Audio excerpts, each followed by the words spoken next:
You go back to when Batman was a vigilante who carried a gun on his hip back in the 30s again. You start seeing what a strong chord they can strike. Much of the stuff that Clint Eastwood, Charles Bronson, and others are doing now is kind of a right-wing version of those old comic books. And Dark Knight was really an attempt to take it back a lot in terms of its base, the basic meat of the material, and at the same time bring it forward in terms of the world it lives in and the kind of fiction that you can do now.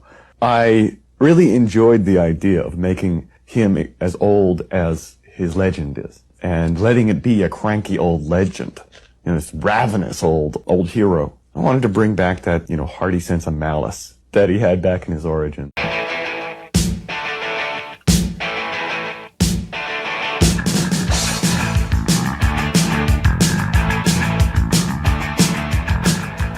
Okay, so this is a DC special. I guess let's start with Mac then. When did you first read The Dark Knight Returns? You're talking to me? Yeah. 10 minutes ago? Let me see. No. I read it at the shop that we worked at, probably 98? 99? The 1900s? Yes, the 1900s. Way back in the 1900s.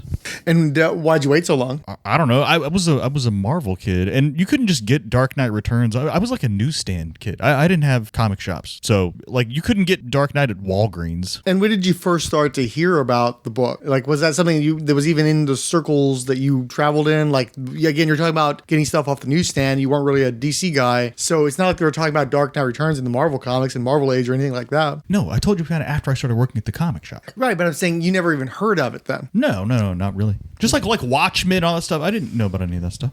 Too mature. So tell me this then. Was it just being around the shop and us talking about stuff like that? Yeah. Well, and reading more Wizard magazines and stuff like that, where they would rank, we're going to rank the top 10, or we're going to fan cast Dark Knight. And then you start reading about it, and then you start getting access. I mean, I couldn't find back issues for Dark Knight Returns. I think that was probably around the time they started reproducing it in trade more often and things like that. I don't know. Honestly, I think I borrowed your trade and read it. It's definitely a possibility. So having been inspired to check it out, do you think it lived up to the hype, or were you disappointed by it? Oh, I thoroughly enjoyed it when I first read it. And then I followed that up with Year One, because then I was like, oh, let me read more good Batman shit. So I read Year One, and that might have been it, because that is all the good Batman. There's no other good Batman story. Oh, you've never read The Cult? No, I read the Cult too. Starlin, right? Is Cult? Yep. Yeah. Starlin and Wrightson. So those were the three. I did Year One, Cult, and Dark Knight. Fixit. How about you? Where did you, before you even read Dark Knight Returns, did you hear about it? Did you see it in shops? What made you aware this thing even existed? I picked it up at a convention at a Holiday Inn. Yeah. The trade or one of the individual issues? Which one? I want to say it's the one where he's jumping through the lightning. Okay, so number one, yeah. Dark Knight, the actual, because the book wasn't necessarily supposed to be called The Dark Knight Returns. That was supposed to be just book one of initially 3, and then it became 4. Yeah. So the Dark Knight, the original Dark Knight Returns. Because I think I picked that up, and I remember picking up the. I hope I'm not off. I want to say Wolverine versus the Hulk. Okay, the one-off version where it collected the 2 first appearances, and then the backup story that George Perez drew, where it's versus Hercules. Yeah, that, and I want to say, because that was one of the first conventions I went to. I can remember it was a Holiday Inn. I was into the Hulk, so I picked up that. I picked up the Prestige Excalibur book, the reprint, I believe. I picked up the Dark Knight. When you say the reprint, are you talking about a second printing of the initial Prestige format one shot? I want to say it was a reprint of it, because the first one just blew off the shelves. Well, and it's funny too. I did buy that one as well, and I got it at a convenience store. I got it at a gas station or something, and you didn't see those square-bound Prestige versions that often. So and of course, I didn't usually have the money for something like that as well. It's probably a good $3-4, something crazy amount of money for that time period. Okay, so carry on. Well, so I think I picked it up because I was told hey, if you like this stuff, you're gonna like this Batman book too. And so I picked it up. The guy had them on the tables. You know how when you would walk into conventions, they would have the newer stuff on the tables, and then they had the boxes. And so I picked up that the first issue. I didn't realize the first issue of the Dark Knight Returns. I had the Excalibur book, the Wolverine book. I picked up some comics there, and I read it. I liked it, and then I didn't pick up the rest rest of them. And then I want to say later on, someone gave me like the rest of the run. I read it, but I equated Batman to the Adam West show because I really didn't read any Batman comics. So I remember reading Dark Knight, really liking Dark Knight, and then the next thing I read was Cult. For me, it was the next. And then I was like, oh shit, like this. Did you read that as individuals or as a trade? The Cult. I want to say individuals. So I had an uncle that got me back into comics, or got me into comics more. I was into it, like I've told you in the past, but I read G.I. Joe, Transformers, like all the kid stuff. Then I kind of got out of it, but then my uncle came in our lives and introduced me to Marvel, and I went hardcore Marvel because he gave me a bunch of Hulk stuff, and I fell in love with Hulk, but it was stuff from the 70s. So it was really weird, goofy Hulk stuff, like he's fighting Zack or Zaz or whatever, the electrical. I think it was Zax. So stuff like that, and I was like, this was still cool. And then he would throw, like, I remember him taking me to the comic shop, and I bought the first issue of Infinity Gauntlet, and he introduced me to George Perez artwork and stuff like that. And so he would, like, the Crow, I remember he had Crow prints and shit like that. So he introduced me to all that stuff, but he was the one that would collect the books, and then I would go to his house and he would have them, and he'd let me read them, because I couldn't afford a lot of stuff. So I want to say I read his first. Now, I bought your trade at your shop. So I bought one from you, then I bought one from Cubed, because I actually have 4. When I went home and I was going through my books, I have 4 trades of Dark Knight, and they're all different covers. So There's a lot to choose from. I'm pretty sure I own yours, because I remember you put all your trades up at one time, didn't you, to sell at the shop? Possibly. I don't think you got my Dark Knight Returns. Well, you might have. I've gone through a few myself, but yeah, it might have been one you threw up there. But I remember buying one from your shop. I bought one of Cubed because Cubed, I just thought it was a different book. I didn't realize it was the same book. And then I bought one like at half off bookstore, and I don't know where the other one came from, but I had 4 fucking copies of this book. I was like, oh shit. So I'm gonna go ahead and just get rid of 3. But yeah, I remember reading it, loving it.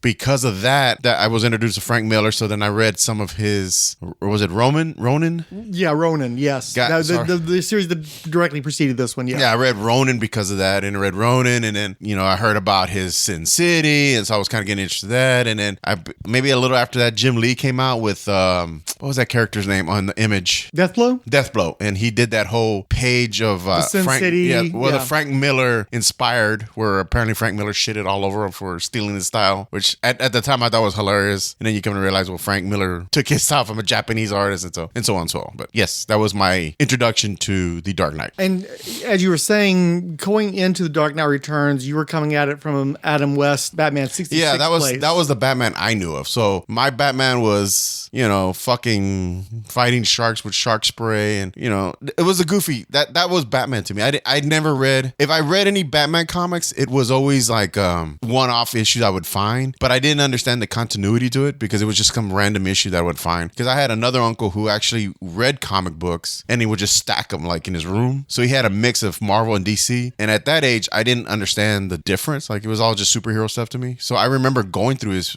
I still have the Batman issues he gave me. It's one where it's Batman, and I believe he's being held prisoner by Lex Luthor, like, and he's in a container or something like that. I think I still have it somewhere in the house. And then I have another one where Batman is like in the water, and there's like bullets being fired at him. And I was like, okay, this is kind of cool. But I still have some of my like original Batman comics that I had, but I never read it. I liked it. Oh, and the Super Friends cartoon. So I saw the Super Friends cartoon as well. So that to me was my Batman. Well, I was going to ask you too, because you also had the Batman 77, I think, the Filmation one with Batbite. I think it was like the New Adventures of Batman and Robin or something like that. Did you ever get to watch any of those cartoons? No, I don't think because so. Because I don't remember how long they ran on CBS for, but I think that they were. I know I watched them, and I don't think I watched them first run on CBS. I think I was probably watching syndicated reruns, and I want to say they came on kind of a weird time of day because like you still had Super Friends running on the network. Yeah, I remember watching Super Friends. And I don't remember when they started syndicating that, or if they syndicated in the early days, because I feel like ABC held close to Super Friends because they were still able to make money off of those things, even though they didn't make that many episodes. Yeah. And they just rerun it for years and years and years. So it was kind of like, and again, with like Spider-Man and His Amazing Friends, like that ran on CBS NBC for years,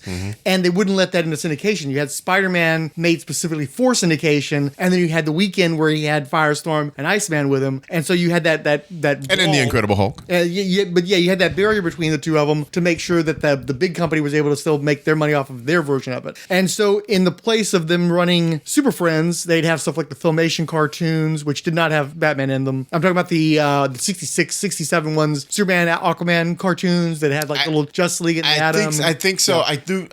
I want to say I probably did see those. Yeah.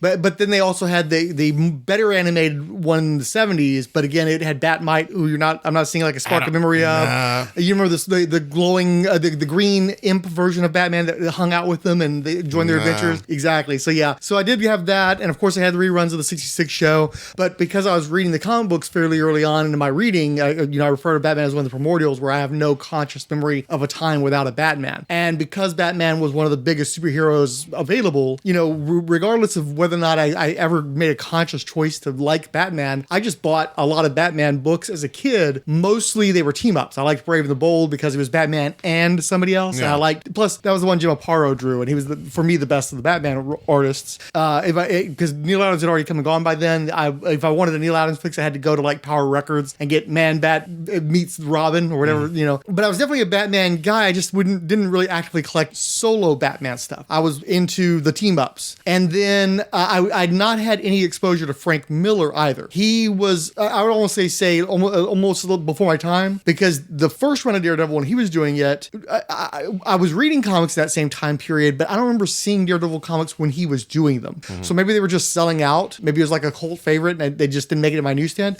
I didn't start seeing Daredevil comics until either when Klaus Janson was doing it, or probably, it was really, what I remember is like the Danny Bolandi period when Mazzucchelli was first getting started on Daredevil. So like that's the Daredevil I was exposed to early on is from that run with Denny O'Neil. I didn't see any of the Frank Miller stuff. And then the Wolverine miniseries had come and gone before I was really into following any X stuff. So I didn't see that stuff. That stuff wasn't anywhere that I could see it. Like, it's funny you're talking about seeing the Dark Knight Returns at the convention, and that table spread reminded me of when I first started seeing comic stalls at flea markets. And that's how I got introduced with the Secret Wars. Was number 3 was on this dude's table, and it's like, wait, what is Secret Wars? Yeah. And I had not heard anything about it at that point, because that was like ahead of the newsstand. Frank Miller just didn't have the same impact on me at the time period when he was first getting people's attention. Like, he was already revered when I was getting into comics, but I didn't get to read any of those comics. And so I had no exposure to the guy, with the exception of, like, I think he might have co-written one of the Daredevils I read, because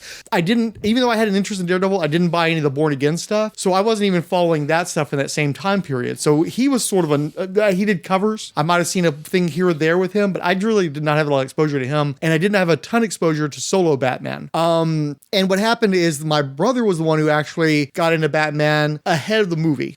So he had a copy, I think it was the Warner Brothers Books edition, because like you talked about, they didn't really have trades so much back then. Like, when I was a kid, I got the Fireside edition of Captain America Sentinel of Liberty, which was a collection of prime Captain America stuff. And you had a number of those Fireside editions, but beyond that, there weren't a lot of trade paperbacks. Like, they had already gone through the cycle of like Son of Marvel and Origins of Marvel Superheroes and that kind of stuff. Like, those trades in the book market had already come and gone. So for me, it was like, the Fireside editions, and then you'd have like the Jules Pfeiffer book, the Comic Book Heroes, and you'd have a few collections of like Batman from the 30s to the 70s, things like that I mostly got at libraries. But they didn't have a designated trade paperback section. You'd have like a portion of one shelf that might have a few trades on it, and that was pretty much it. So you didn't really have a lot of options. And I would say, to a large degree, Dark Knight Returns created the trade paperback bookstore market. And because they didn't really know what they were doing yet, like you said, there were all these different versions of it because they have all these different covers. Like, this is the one that I currently have. I have that one. Yeah, this is the Warner Books edition. This has the painted Lynn Varley, clearly airbrushed cover. That's the one I read. Yeah. So this has an 86 copyright date, but it also seems to be a 10th printing. And I know I don't have my original one, because when I worked at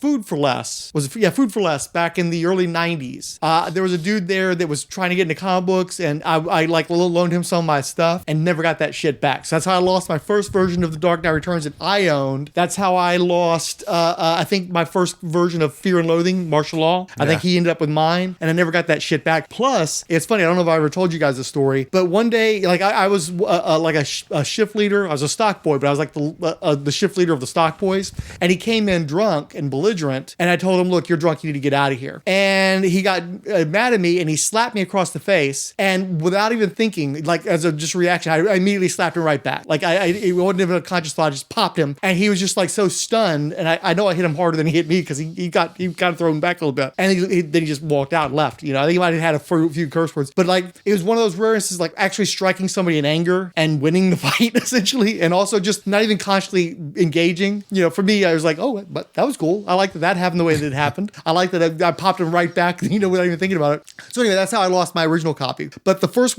time I read it, I think it was also the Warner Books version, and my brother had picked that up, and he also is the one who got Born Again, so I got to read his copy. I had to wait on year one. He did not get a copy of year one, if I remember correctly, at least not immediately. And so reading that book, obviously it made me more of a Batman fan, because there was a quality to this character and the way he was presented in this book that was way beyond what I was used to from the like Brave and the Bold and stuff. Like this guy was at a whole other level than he had been in those books. As much as I loved and respected Batman, he started to fade in my view, because I was getting more and more into the Marvel characters. You know, Wolverine seemed like way more of a badass than Batman ever was until I read The Dark Knight Returns, and then that just sort of turned things around. And obviously, like, this was in the bookstores and it never left. Like, this thing for years and years and years, if a bookstore had any trade paperbacks, this was going to be one of them. I do remember that. And Borden's, or yeah, go ahead. Yeah, so that's how my brother got a copy of it. I read it, and I've never experienced the book as an individual installment. It was always a collection. It was always something I tended to read in one sitting. And, you know, it was one of the best comic books I ever read. And it was one of the best comic books anybody else had ever read. Yeah. So we all had to read a copy. I don't know if you remember, but I think it was in the late 80s, early 90s, DC actually did TV ads for Dark Knight Returns and Watchmen and a few other books. But this one was the one of the main ones they would spotlight. Like, this was the fucking hook that got people to buy comic books for the first time in their, if not their lives, often the first time in their adult lives. This was the thing that got people who grew the fuck up and were past comics to go back and start reading comic books, because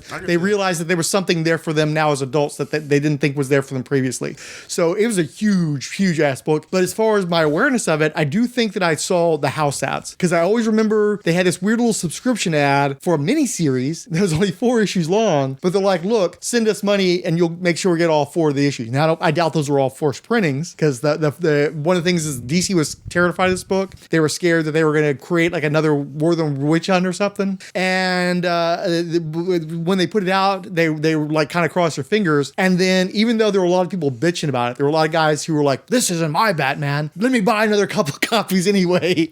And it was just selling out like crazy, and went through multiple printings just on the individual issues right from the jump. So this was an explosion right off the bat. But I always remember that print ad, and it's basically a silhouette of Batman. He's barely rendered in any intricacy at all. The character you see more fully is the Carrie Kelly Robin, and she's giving that thumbs up, and she's got the glasses on, and she's not even really wearing the Carrie Kelly glasses in that ad. She's wearing a mutant pair of shades. She's wearing the ones where it's the chunky sunglasses where you just have this sliver that you're supposed to see through, and you cannot see her eyes. And it was just so fucking cool, because comic books were not cool when we were growing up. That's one of the first times I saw an image, especially an image of Batman and Robin, where it's like, that shit fucking rocks. Like, it was, and she's wearing fucking booties and shit, but it didn't matter, because it was all the attitude. The attitude was so, this is the shit, we're the shit, you should be buying and reading the shit. Yeah. And I didn't have the opportunity until my brother got a copy, and I want to say that was probably 88 that I finally got to read it.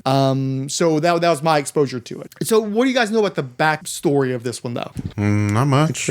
So, you know, Miller got his start on Daredevil, and I think while he was doing Daredevil, he did the Wolverine miniseries, right? Mm-hmm. And then he left Marvel for DC because they basically gave him carte blanche. They said, look, you can do whatever the fuck you want to. It can be mature readers. It can be about whatever you want to do. And that's how Ronin came about. Now, when did you first read Ronin? Was it right in the same period? Might have been. Yeah. Because that was, I think, no, it'd been around the same time. And what do you remember of Ronin? Oh, dude, it's been so long since I've read it. Yeah. It didn't stick with me, though. Not like Dark Knight. I remember that. Yeah. So I bought the Ronin trade in the early 90s. I want to say around 93, 94, because I specifically remember reading it back when I worked the security job, and I was, spend most of my night in a truck driving around a car lot. And so you had a lot of time to kill. So I read through a lot of trades in that time period. And I remember reading Ronin and being like, well, okay, nice artwork, definitely very detailed artwork, definitely was taking it to a new level and doing really interesting visual things. And it was clear that he'd been reading Heavy Metal magazine, which is why I was wondering how you would respond to it, since the European comic influence was so strong there. But he was also marrying it to his exposure to manga, particularly like Lone Wolf and Cub. Mm-hmm. And to me, it was just like this mashup of two things that I recognized. I knew, okay, I know that where that comes from. I know where that comes from. I did not feel like he was bringing anything new to that. It felt like he was almost like one of these dudes. You remember how you used to bitch about Madonna, where she'd go to the clubs and find out what was going on with the gay dance scene, and then she would replicate it for mainstream audiences, and everybody, oh, she reinvented music, right? And she's just going in there and stealing what was coming before we knew about it.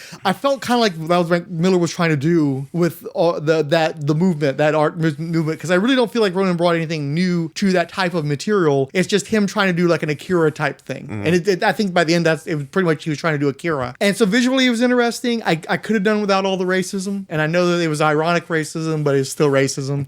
And just the story just did nothing for me. I couldn't. I could. I was done with it. I'm sure you might have bought my. Well, if you ever owned a trade of Ronin, you might have bought mine, because I definitely flipped that shit by the time I was a retailer. Yeah. Okay. I had no use for that anymore. And it had done okay. It financially had done fairly well for what it was, but it wasn't revolutionizing the world or anything. I think that Miller knew he probably needed to do something commercial, because I don't think he got it. I think he knew that Ronin sold because it had his name on it, but it was going to hurt his ability to sell the next thing with his name on it. So it was a misstep. I don't know that it's a misstep. I think it was part of his creative evolution, but I think he also knew he needed to do something commercial after having, and I think probably DC asked him, can you please do something commercial next time? Yeah. If we're going to pay you a bunch of money, could you maybe do something that we can actually sell?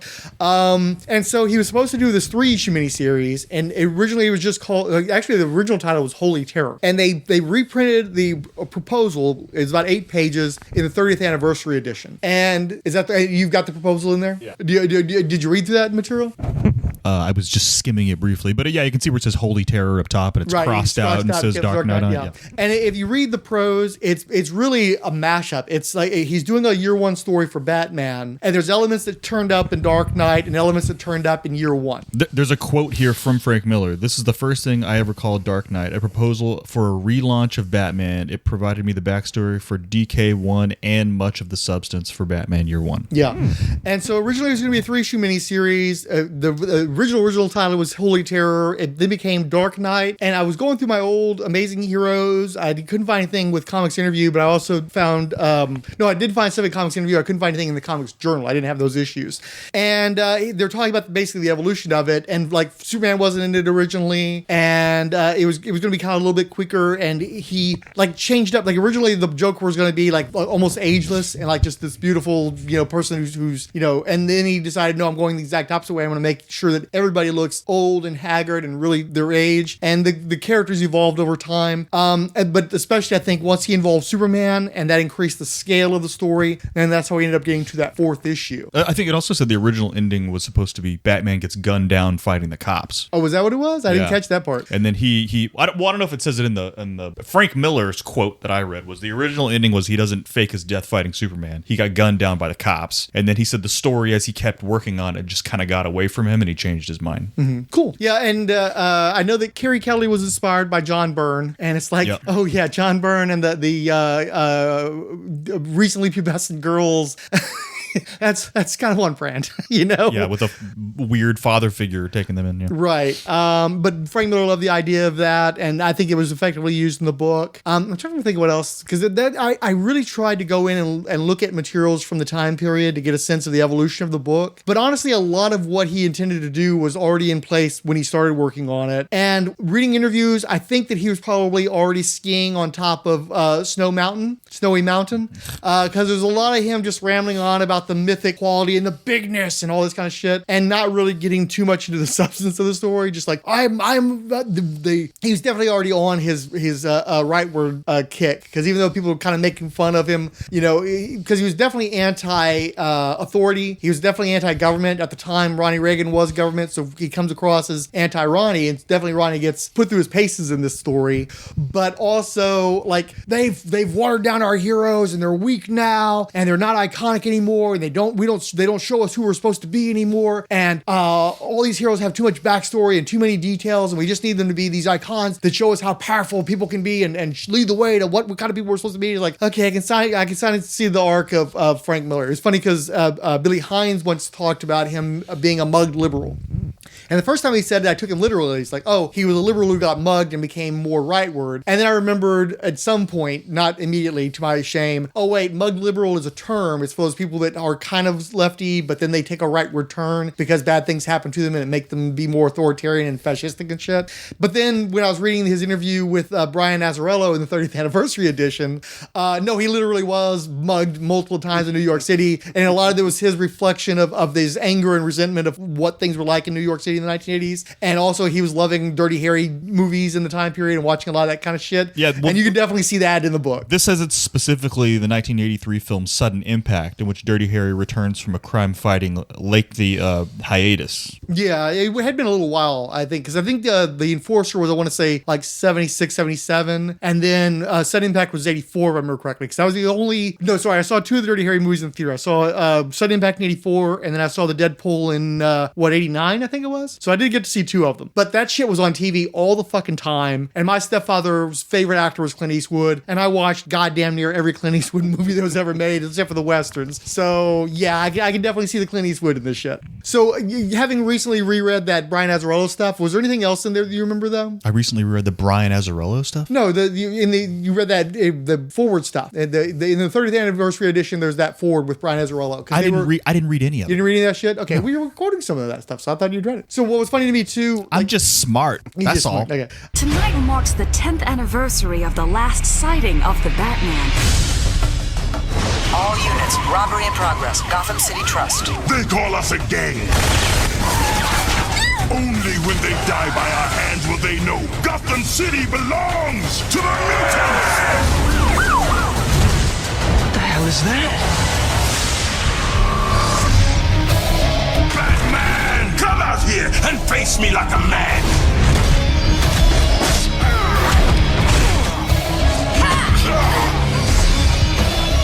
What's your name? Carrie Kelly. Robin. She's smart. Brave. She's perfect. These are scary times, Bruce. It's just random violence. The war goes on. I will tear him limb from limb! He's in his prime. He'll kill you. I will show you who rules Gotham City! I'm not finished yet.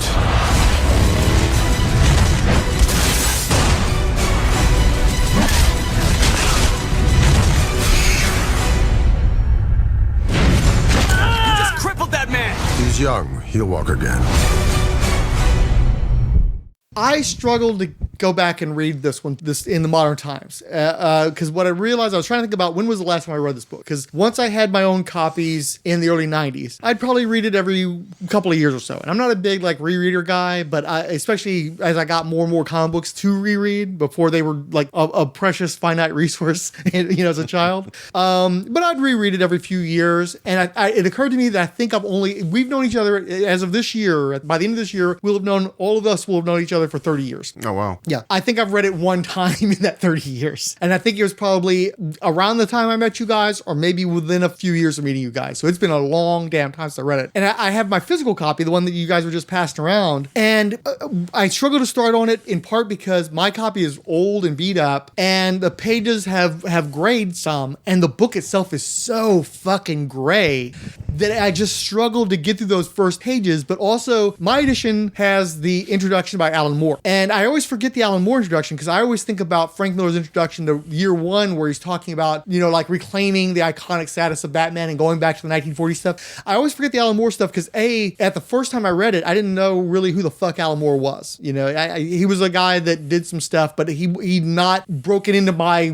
world for the most part in that time period. And also, it's kind of a drag. It's just not, this is such a treat that you're going to be reading this and blah, blah, blah, blah. And I get why they don't have him in the introduction much anymore because of his relationship with DC. And I'm not sure. Yeah, I'm not sure how tight he is with Frank Miller anymore either. But you would think that losing the introduction of Alan Moore would be detrimental. But honestly, reading all that text against the white background with the cityscape on these graying pages, it really slowed my progress down. I'm kind of sorry I read the introduction. But once I finally started reading the story, and honestly, I read it digitally because the screen made it pop a little bit more for me. It made it a little brighter, and it helped to motivate me to finally fucking read the thing. Once I got into it, it was pretty easy reading. But I wasn't sure at first because I was kind of struggling to get started with it. Now, you guys have read the story before. Mm-hmm. Did you guys have any trouble getting back into it after all these years? Well, first of all, let me address your copy. It looks damn near exactly the same as my brand new 30th anniversary. So it's a gray story. It's just a very gray story. In fact, I think yours might pop a little more than mine does. Is it glossier stock or about the same? No, stock? but it's definitely, the pages are definitely thicker. I think the paper is higher quality, but mine's that shinier shit. Well, I mean, you literally got a brand new copy off of. Did you buy it in person or did you get it on the internet? I bought this from Amazon. Yeah, because I couldn't find it at Half Price Books or anything, which pissed me off. they had it at the one. At this one up here. Yeah, I was like, I bet they fucking got it. Oh yeah, they did. Yeah, not just that, they had the fucking sequels too. They had most. I think they had both of the the proper length sequels because they did spin-off books and shit like that. So, but again, I thought it was pretty easy read to get into, but I did forget his 90 panels for page, and that was sort of oh, that's right. Every other page in this book has 50 panels of a news reporter talking on it. I forgot about that. Oh yeah, or the TV show. The TV, yeah, that's what I meant. The TV show and the news anchors and stuff like that. I would have to say that Todd McFarlane owes a royalty to Frank Miller for every goddamn issue of Spawn over the last 30 years. Now, but yeah.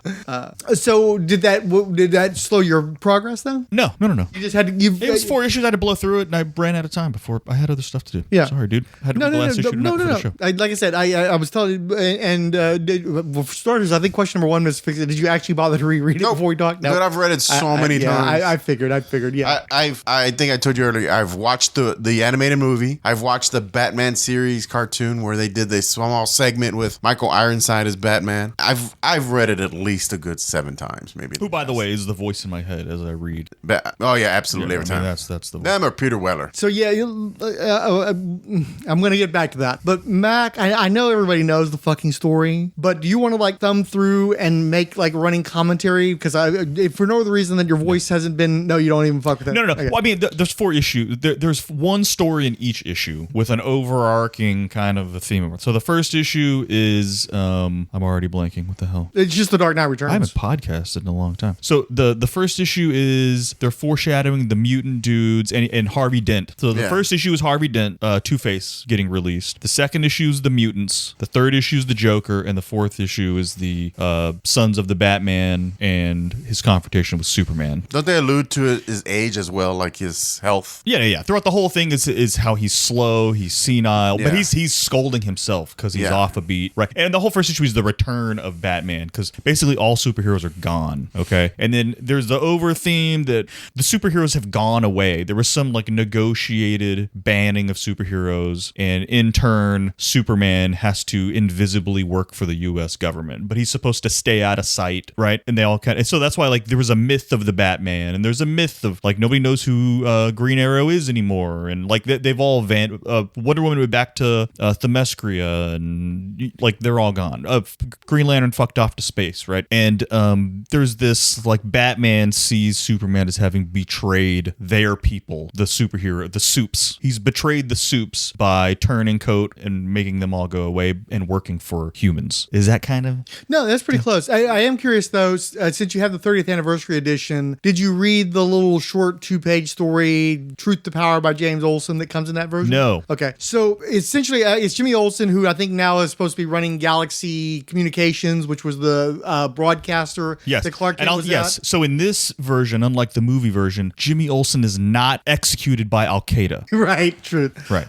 So I don't know who wrote this, because they have the Azzarello stuff at the beginning where he's talking with Miller, and Azzarello co-wrote the sequels that they did. did. But because it seems to be very much recalling DK2, the sequel that Miller did. So Jimmy Olsen is running Galaxy Communications, but apparently he was still coming up as a reporter in the time period that this was written. And it's basically setting the stage for what they're going to do in DK2, where John Jones is a broken man. He's kind of gray instead of being green now. And he's a bartender in this like underground metropolis bar. And Jimmy Olsen's kind of coming around, and all the ex-superheroes and ex-supervillains, Penguin's in there, for instance, all kind of commiserate about the times back when they used to be powerful and used to be out there and having their adventures and stuff, and how their life sucks now. And they just sit around talking about the good old days and stuff. And it's funny to me because when I was reading the background material, Miller's saying, oh, Batman's 50, but he's beat up, so he looks more like he's 60. And then by the time you get to the end of the miniseries, it's clear that actually he's 55. Mm-hmm. And it's like, all I'm reminded of is that we are Batman age now. We are Dark Knight Returns Batman age now. But being 55 in 1986 or 84, I guess is when this was started, was a lot different than it is now. Like, we have Batmans now. Like, Brad Pitt's a Batman. Tom Cruise is a Batman. Keanu Reeves is a Batman. Like, these are the guys who literally showed that, okay, you could do the kind of shit that he's pulling off back then. But back then, 55 was like Clint Eastwood. Like, and Clint Eastwood was looking pretty rough. Wilford Brimley was like 55. Yeah.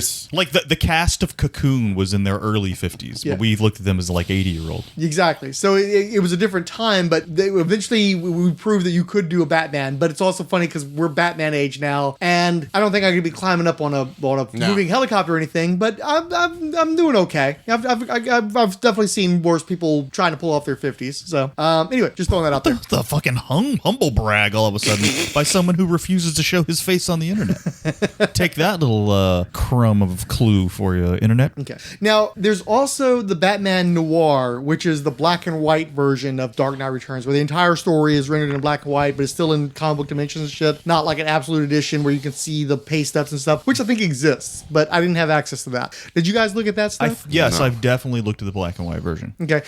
I really don't think it works as well as it needs to. Like, I really think as limited as the coloring is on this book, I think that Lynn Varley's colors are such an important part of the world that's being presented. It doesn't work in black and white the way that it works with the limited color palette she uses. You need those little pops of color here and there. Wait. I feel like we're jumping around here. Okay. Why don't we talk about the actual book that we were just talking about? So, what do you think of the art in The Dark Knight? If we're starting with me, I always struggled a little bit, to be honest with you. When I was reading it in 88 or 89, like, I didn't know who the fuck Frank Miller was for the most part. Like, I was aware of his existence, but I wasn't like some kind of fan. I hadn't been like indoctrinated with all the different stuff that he had done. He hadn't done all the covers and stuff. So I'm looking at it, it's like, well, this looks okay. This definitely has some sophistication to it, but like it's not like I'm not going to worship at the altar or anything. I just thought it was a good artwork for the type of story that was being told. I think it was appropriate artwork, but I wasn't going to sit around and try to draw like Frank Miller. There's nothing here that made me want to do that except for those iconic images. Like, he was so smart. The splashes. Yeah, you have those splashes, even like some of those half splashes even. Yeah. Well, where it's just like silhouettes and stuff. He definitely can convey that iconic power, but I don't want to recreate this. Like, as a kid, I wasn't compelled to like, I want to do something like Dark Knight. I want to draw like Dark Knight. I loved what was being done in the story, and I think it's absolutely appropriate, but I wasn't suddenly a Frank Miller art fan or anything. What about you, Fixit? I loved the artwork. I thought, it was appropriate. You loved the artwork? Okay. Yeah, I think it's very appropriate for the story. It even when it shows his old age, like, I don't know, it just has its lived in feel to it, which I enjoyed. Like, the art style was very, very specific for that universe, that look, that story. But compared to something like the Tim Sale stuff that they tried to do later on, right? What were they were all colors, right? No. The Batman blue, because that was Tim Sale. Right? You're talking about the Long Halloween. Like One Halloween, and then didn't they do one with Superman too? Because then they started.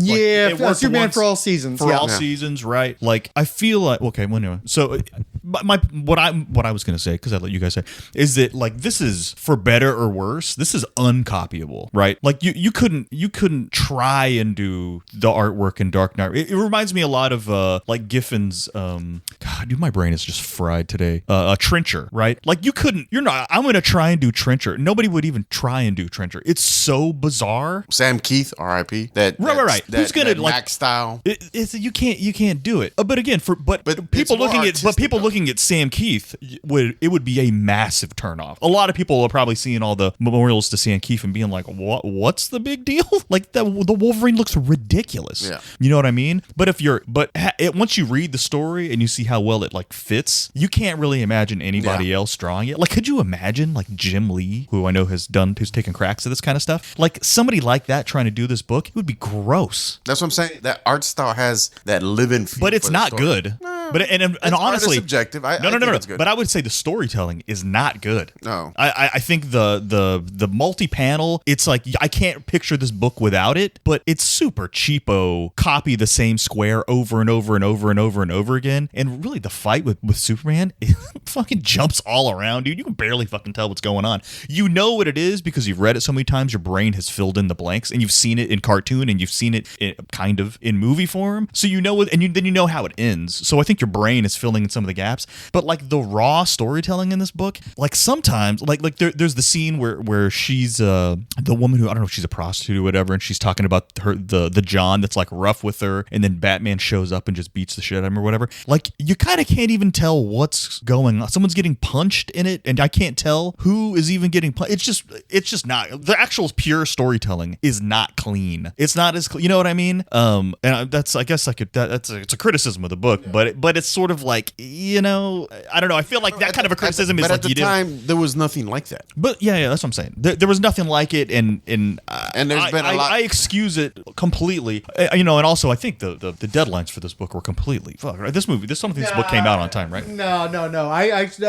He worked on it for a long time, but I think that the deadline. So he was originally going to ink it himself, and it became clear that there's not enough time for him to ink it himself. So they brought in Klaus Janson from his Daredevil run, and obviously I think he contributes massively to the final look of the book, which we'll get back to. But I don't think that there was there was delays. You're right, there was delays. I think I was reading that Dick Jordan ditched the project because the timelines were so jacked up. I don't know if that was the timelines during its publication or it was taking so long to get even the first issue out. I didn't read that. There was definitely a long gestation process for 4 issues. And I remember Dick Giordano did a Meanwhile column back in the day that I haven't read recently, so I might be misquoting. But my recollection is that he just kept working and working and working on it over and over again. And finally, he was like, take this out of my hands. If you don't take it away from me, I'm not going to stop reworking it. And in the some of the material I did read, he talked about how he would produce 100 pages of material and then chop it down to the 48 pages and just like get as bare bones as possible. But he ended up writing and I think laying out like 100 pages per issue and then editing it down to a 48-page comic book. So, and I do think that shows because you do have a greater weight of what's being told story-wise. Because as a result of that, you can feel the continuity that he stripped out of it is still on the page, it's still in the vibes. But like you say too, there is like sort of a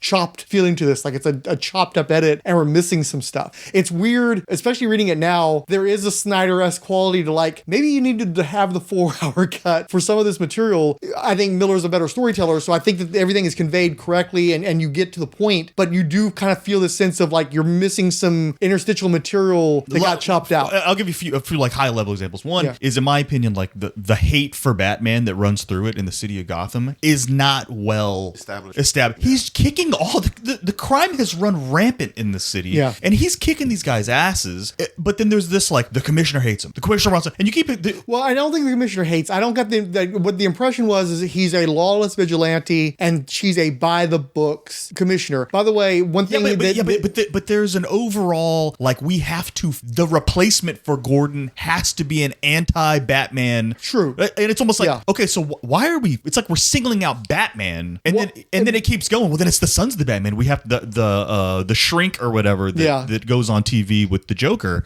He's even like he's got it out for the Batman, and it's sort of like I don't ever quite get.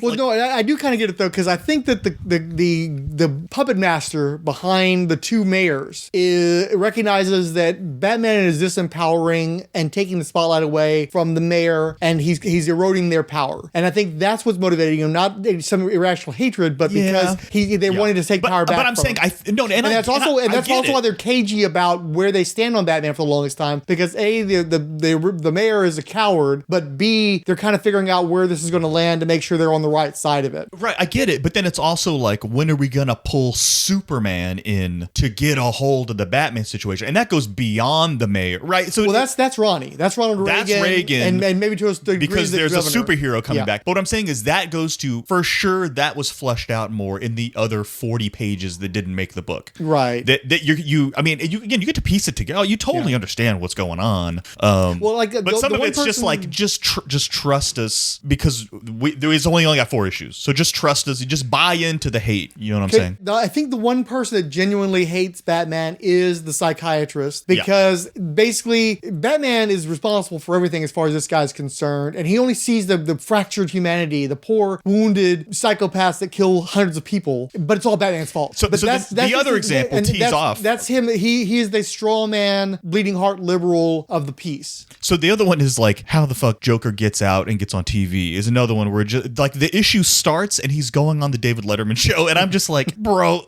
you've shown the Joker in like 3 panels in the first 2 issues, and now I understand this is the Joker issue, but he's just, and really even the first issue, a lot of the Harvey Dent stuff is just like, it's like on fast forward. Yeah. And again, I think it just makes sense if you're telling me that he had this, just, it kept going on and on and on, and he just had to edit somewhere, right? So there's a director's cut somewhere that's got 4 extra issues.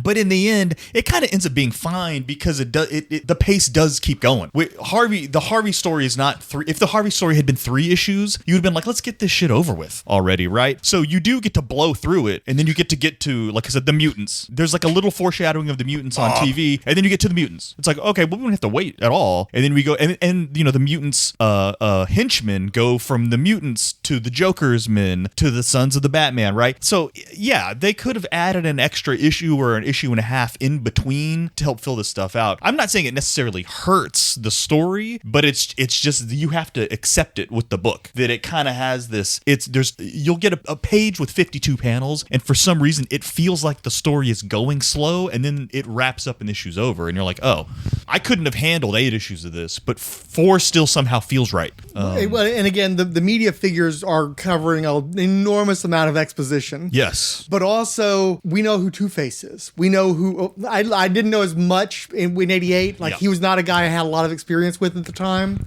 The background of that I eluded me, because I just wasn't he wasn't in the movies. He wasn't in the cartoons. And I didn't read most of the comic books. So that was a little bit more elusive to me. But I thought enough of it was communicated within the text to where I got the gist of it, right? But like with the Joker, we all know who the fuck Joker is. We don't need an introduction. Lord knows I don't want to spend a lot of time with this guy, building him back up again, because I know what his deal is. So some of it was just that he's dealing with the iconic nature of the character and the icons that surround that icon. So you don't need to get into the nitty gritty so much. Like a few panels of people's general disgust, like in the psych ward, people are revulsed by the Joker and don't want anything to do with him, but he's getting fast tracked because this nut job pop culture psychiatrist is championing him, just like he's championing Harvey Dent. In the case of Harvey Dent, you've got Bruce Wayne championing him as well. So I get it, but it is a little bit obtuse, and it doesn't need to be. I don't need more detail, because I think the book works better jumping around. Like, it's a challenging read that's still readable. Like, a normie person can buy the book. That's a great way to. This is a challenging read, and not because it's 20 issues long, not because it's dealing with extremely complex or you're going in and out of or time travel. You know what I mean? Where you're trying to wrap your head around. It's because it's a linear story. It's perfectly linear. It's just like, you kind of, because Batman's been gone, we've been gone when the story starts. So then there's some sort of like, I'm trying to get up to speed with where this world is.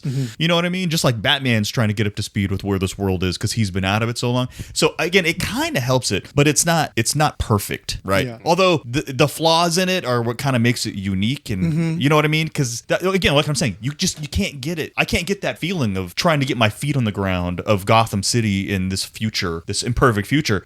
You couldn't. Part of what the mess up is kind of what makes the story so good and unique, right? And why I don't get this from anything else. Right. I can't get that.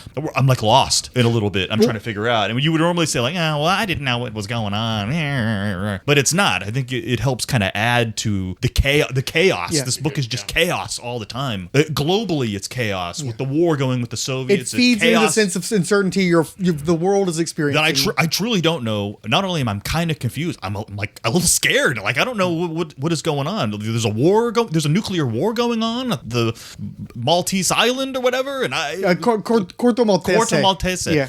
I don't know where is it? I don't even know where that is. Yeah. Well, I mean, and it's referencing a European comic book, so it's like he kept doing these little underlines. Like this is a thing I'm taking from someplace else. I'm letting you know that I'm doing this. Just like you have that one panel where he's got the kid dressed as Miracle Man, because Miracle Man was definitely influencing what was going on in this book. I like that he at least put a lampshade on that stuff where he was borrowing from other people. It's like, but it's okay because I'm acknowledging it and I'm doing something different with it. I'm recontextualizing it, but the influence is clearly there. But yeah, like as far as when it's taking place, like Miller talks about how he wanted to do Batman, how he would be if he actually had the full comic book career. But Batman's 50 years old at this point, so he's writing a 55-year-old Batman, and he'd have been active in the 1930s, so of course he's not 70, 80, whatever it is. It's like if he were really in his 50s, like the character was born in 1939, and like you have to pause and think about it for a second. It's like, okay, I know what you mean now, but you kind of threw me for a second there, and I didn't need that detail when I was reading the story because I just intuited, okay, this is an older Batman. But as you say, it's definitely not the modern 1984, 1985, 1986. Like this is a dystopian future. You got people with like levitating jewelry and bizarre haircuts and you know, Nazi chicks. Yeah, they're all the slang, bizarre slang, or whatever. Yeah, which apparently was the way like Lynn, Varley, and her brothers talked to each other, and he kind of like borrowed from that for the mutants dialogue. So there's definitely, but you get that one reporter where he looks like he's from out of like Tommy Tomorrow times or something, where he's got that short voice. So he's clearly trying to put it in a timeless place, and yet it's so of its time at the same time. So you can't even really get a peg on when is this supposed to be happening. If this is a now comic, is this a future comic? So it's funny reading it so far removed from that time period because I recognize so much shit, but I also recognize that is still a future that hasn't happened to us yet, you know, at the same time. Now, part of it is because it's this fantasy version of New York that's like where everybody was just wilding out like fucking madmen that never actually happened, that they thought the 90s were going to be, so for instance. But also you do have these futuristic elements that we still don't have. Like, I don't think we have the specialty EMP bomb that, you know, from later on in the story, for instance,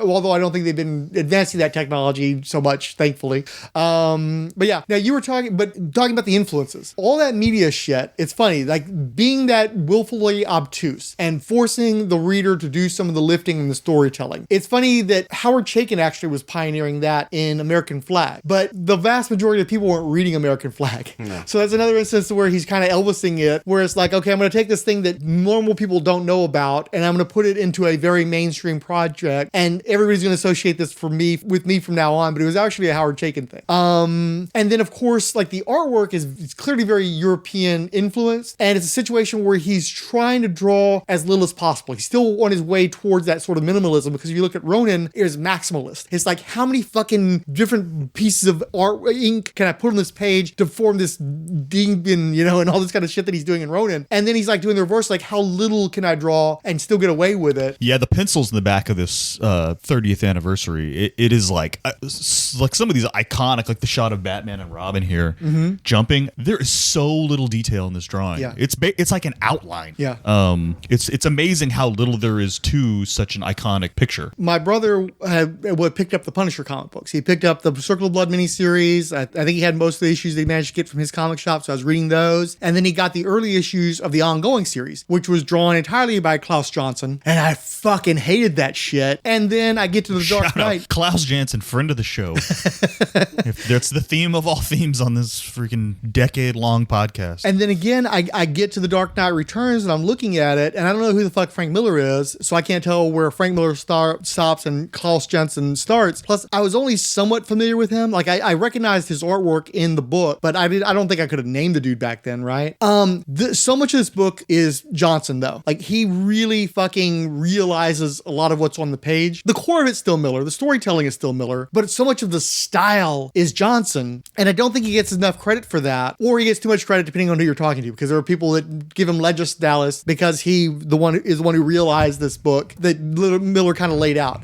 But it was funny when you're saying that it was uncopyable, because one other book that I read a few years after Dark Knight in the early 90s when I was in Colorado is I pulled this book called Outlander out of like chibi bins, quarter bins, right? And the whole reason why I bought it was because I had seen the Children of the Corn, the 1984 Stephen Stephen King adaptation. And you've got that one Malachite kid who's running around the streets saying, Outlander, trying to find the people that are from, the normal people. And I thought that was such a cool name. I wanted to have my own character, and he was going to be Outlander. And then I find the comic book that's called Outlander. It's like, God damn it, they took my name, the name that I took from somebody else, right? So I ended up buying as many issues as I could out of these quarter bins, because the dude who drew that book, Brooks Hagen, who was from like Denmark or some shit, actually pretty decently replicates the look of Dark Knight, the Klaus Janson look to the book. So he's not entirely unreplicable, but also it is like, I agree with you, because the thing is, the particular mix in this book is important, because Frank Miller's doing his base style and Janson's doing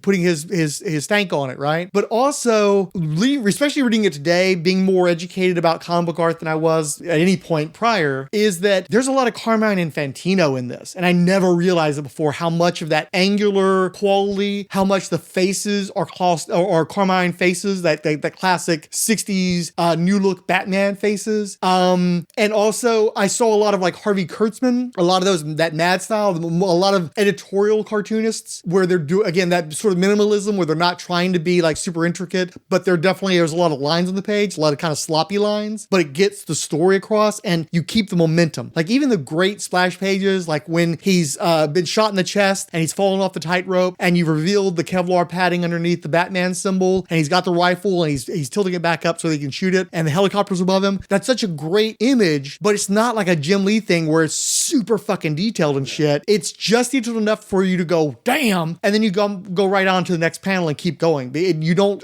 sacrifice the story momentum for the money shot. So it is a really great storytelling technique. And then that way I would definitely say that Frank Miller is top tier storytelling. But at the same time, there's a lot of this stuff where I'm looking at it's like, Jesus fucking Christ, did you draw that with a Crayola? Like what the fuck is, it's just a fucking oval, man. Your whole character here is just a fucking ellipse, Yeah, and I wasn't saying there aren't, other artists that look like Frank Miller. I was just saying to then be handed the keys to Batman, they would be like, no, you can do a Vertigo comic whenever that. You're right, but you're not doing Batman like that until this happened. And once this happened, like Kevin O'Neill, for example, is I think a lot of similarities between this and Kevin O'Neill's martial law stuff, right? Like that's that vibe. And I'm not saying the vibe doesn't exist anywhere else, but to get it on such a high profile miniseries was what I meant by ain't gonna happen again. Yeah. Well, I mean, and again, this is the Tim Burton. Anyway, we had a whole conversation about Tim Burton being like a gateway, and all the weird directors now got their start because of Tim Burton, but Tim Burton actually sucks. Anyway, you can edit all that out. That's too much. That's the side quest we went on earlier. Yeah. A lot of the fetishization of the origin happens here, particularly the pearl necklace. Like I think this was, I think the pearl necklace was in the lore, but never to the degree that it was fetishized in this book. And there's so much of those panels of just watching the pearls fall to the ground into the puddle and stuff. But it's really great cinematic storytelling. And you can absolutely see the point of demarcation. And it's weird because it kind of loops back around on itself. Because you see this Batman who took 10 years off because of some tragic thing that happened to Jason Todd, right? And the Batman that existed before Frank Miller, you could believe doing that because he's still trying to draw from the Bronze Age and earlier Batman. But the Batman that comes out of the Dark Knight and that everybody emulates from Dark Knight would never take 10 years off because one of his soldiers passed away. Yeah. By the end of this story, he's changed Batman to such a degree that the guy he started with at the beginning of the book no longer exists because everybody's going to be doing this version now, and that dude would have never quit. He's going to keep going until he dies. So it's a weird cognitive dissonance that Frank Miller, the whole story hinges on this 10-year gap in his being Batman, but his Batman would never take the 10-year gap, and nobody who was influenced by his Batman would take the 10-year gap. This is also, I think, some of the, that no matter how grim and gritty this comic book got, he's still stuck to the Batman doesn't use guns and, brings it up multiple times throughout, right? Now, he does use guns. Rubber bullets. He does use, honest. He has the rifle earlier, and he shoots the, what do you call it? The C4 in that one scene or whatever. But when he's with the sons of the Batman in the very last episode, he's like, we ain't using this shit. Chuck it. And he breaks the dude's shotgun and stuff. Well, I mean, that's the meme. It's almost like the they go low, we go high of comics, and the people who still are trying to hold on to that value, that's like their comic book version of that, and it's been memed to death in recent years. Yeah. But I'm just saying, if there was he could have gone full grimdark where he's running around with a Tommy gun shooting, Joker's minions up. And if this dark of a book resisted doing it, I mean, you got to give him. Well, and he also undercuts the authoritarianism. He's trying to say, no, Batman's trying to do what what he thinks is right, and he is imposing his will on people that deserve it, right? And like, well, who gets to decide that? And you've got like some of that news footage where the dude's like, yeah, I love that he's cleaned up the clown. I hope he goes after the homos After the next. homos next. Yeah. So yeah, there is that, and they do talk about that in the Azzarello interview, where it's like, as grim as the book can be, there's always that undercurrent of satire, and that helps a lot to make a lot of this palatable, because there's definitely authoritarianism in play in the story, but also you're not necessarily meant to take the message of, yeah, let's go do some authoritarianism, you know? I mean, that's where you get to kind of see how we got a crack at RoboCop, right? Because that's like the same universe. Absolutely, yeah.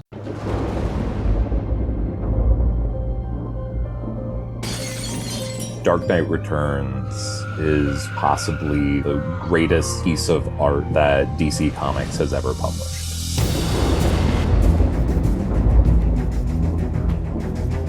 In Dark Knight Returns, it just felt like the stakes were completely different. It was the first time that Batman felt so immediate and real, and the things he was dealing with were the things I was afraid of. It showed me a different kind of comic book. It blew my mind. It is formally audacious, structurally mind-boggling. It is a symphony of energy turned into words and pictures. This is something special, you know? And that book felt special in every way. And I think it still holds up over time. It just kind of blew me away, and it showed me the potential and possibilities of this art form. And that's when I said, I will become a comic book artist, Frank. It made me want to write. I mean, it's my favorite comic book of all time. It made being a comic book fan feel powerful. And I was blown away in terms of how incredibly revolutionary this comic was. 40 years later, I still think that it's the story that'll never be topped. It changed the game, it changed the industry. Just every element of it, to me, reinvented what I thought a comic book was. And Dark Knight Returns started that journey. Absolutely one of my favorite comics ever made.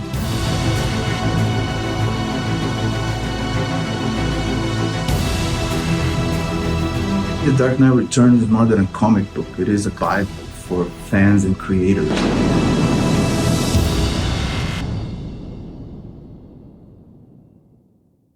So the second volume was The Dark Knight Triumphant, and that's when we get to the mutants. And I really do feel like they're named the mutants in part because it's sort of an answer to how crowded out superhero comics were by the rising mutant phenomenon of the times. Even though the mutants in the story don't in any way represent the Claremont mutants, but I think just the fact that he gave them that name was sort of a little bit of a sideswipe against how these big iconic characters are being pushed aside by these feet of clay, weak, they don't even have origins. They're just born that way. And I think there's a little bit of that undercurrent in that story. Also, I'll point out that the mutant leader was supposed to be modeled after Mr. T. He tried to get Mr. T's speech patterns down. I don't think he succeeded at that. No. But I love the mutant leader's speech patterns though, because he's so fucking menacing. I also have to say that motherfucker is Killer Croc. Like, you did not need to create the mutant leader. Sure. He's Killer Croc. You could have just used Killer Croc. But then he couldn't have done that great line that, son, this isn't a fight. This is an operating room, and I'm the surgeon. Yeah. Oh, there's so many great quotable lines in this shit. Yeah. But I do love the mutant dialogue. I love how mid-80s their look is, while also being kind of futuristic. But I love the crazy fucking punk rock glasses. And Bob and Gary? Or yeah, my name is Rob. My name is Bob, I think, or Don. Yeah. Don. My name is Don. Don and Rob, yeah. But it's a little funny because they were mutants, and then they're working for the swastika chick, and then they go back to being mutants. But I guess maybe there's a little commentary in that too. It's like they keep switching sides. And then one guy... And then they become the Sons of the Bat. Well, and Don thinks the Batman is balls nasty. So I'm surprised he didn't go right into the Batman cult after that. Balls nasty. And again, you can... Looking at the book again, you can definitely see where there's whole sequences that Zack Snyder tried to replicate on film. That's really, really obvious. But it makes a huge difference, the bigness of this Batman. He's just so larger than life. Beefy. And of course, you've got the Carrie Kelly Robin, who's so small, just teeny tiny. And so when you have a figure with that kind of power, you know you're not dealing with reality. And I think that's important. Like, the story makes it clear that no, Bruce Wayne doesn't suddenly stop being a 55-year-old man. But he talks about it in some of the interview material, when he puts on the costume, he's Batman. And he can do all this incredible stuff. And it isn't until he takes his suit off and he becomes Bruce Wayne again that he's vulnerable and can die and stuff. I think it's important that there's a acknowledgement in the story that it's not realistic at all. There's a little bit more realism than there would be in an average Batman story, but the guy is so big because you're not supposed to take it entirely seriously. This isn't real life. I think that's important. One thing I definitely missed in the original comics was Lana Lang. I had no idea who the fuck that was back in those days. And I'm not even sure I caught it in the 90s the last time I read it. And I like that she's this idealist who's still on the TV defending the superheroes and stuff. I thought that was pretty well handled. Yeah, I caught it this time around. I wouldn't have got that the first time, but I got it this time. I do think it's a little weird that all the women got heavy and all the guys are like still like doing the whole Silver Fox thing though. Selena Kyle. Yeah. Yeah. And also, like, I definitely didn't catch it previously, but he strips her down. He makes her wear a Wonder Woman outfit. He ties her up and he brutalizes her. There was definitely another one of those killing joke, oh, this was an assault, and I didn't realize that was an assault at the time deals, right? Kind of, I would say. Well, yeah, but she's a prostitute, right? Isn't she running like a brothel there? Did I miss that or not? It's still an assault, though. No, I know, but I think that no means no. It sounded like they have all these clients that are roughing these chicks up, so I think it just fits with how dark the whole thing is.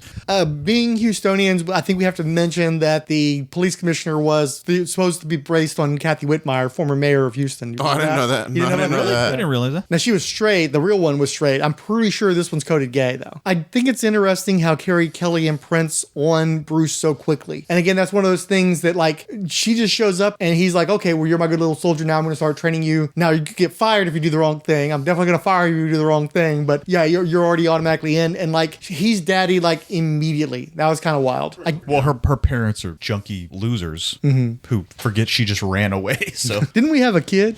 Yeah. But even though Miller is definitely, like, taking shots at everybody, widespread, I do think that he's more critical of the left than he is of the right for the most part, with the exception of Ronnie Reagan and the war machine, the military industrial complex. But what do you think? Do you think it's tilted one way or the other, or do you think he comes out around the middle? I don't know. There's a lot of anti-fascism. Yeah.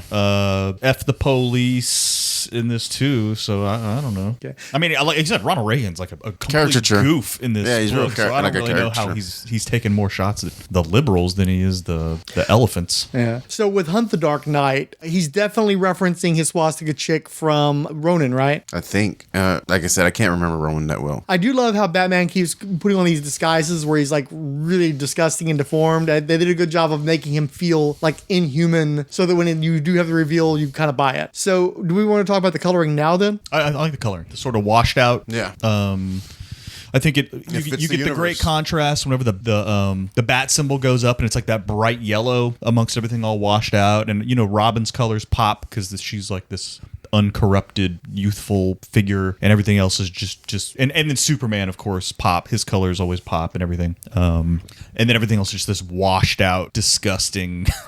You know what I mean? Yeah, it's such a dirty world. Yeah, and when you look at the black and white version, there is some tones that kind of give you some of that, but it just gets conveyed so much better because you need that contrast of where there is color, and you definitely, like with Carrie Kelly running around in that Robin costume, you see where she's kind of the light that helps to keep Batman going, I think. And I love how Robin brings out the majesty of Batman. She's like showing how incredible what he is accomplishing is, and just again how much larger than life that he is. I also really liked how it worked with the Joker. I thought it was cool that the texture of his suit and everything was cool, but also the fact that he's also very gray, but you have that little pop with the green of the hair, the purple of the suit. It really makes a difference. And when he puts the lipstick on. Yeah, the fact that he has the purple lips at one point and the red lips at another lip point. I love the fucking dolls. Oh yeah, especially the one that goes into the David ones, the David Letterman when it's slowly opening its mouth and the gas is coming out. You got to know that directly influenced the gas attack at the end of the first Batman movie. 89, yeah, for sure. But it's just so weird and stark. It really like. Whoa. I will say though, that's another spot where the art storytelling, you're sort of like, well, what happened? Because they're like little robots, but they're like cursing like little kids. I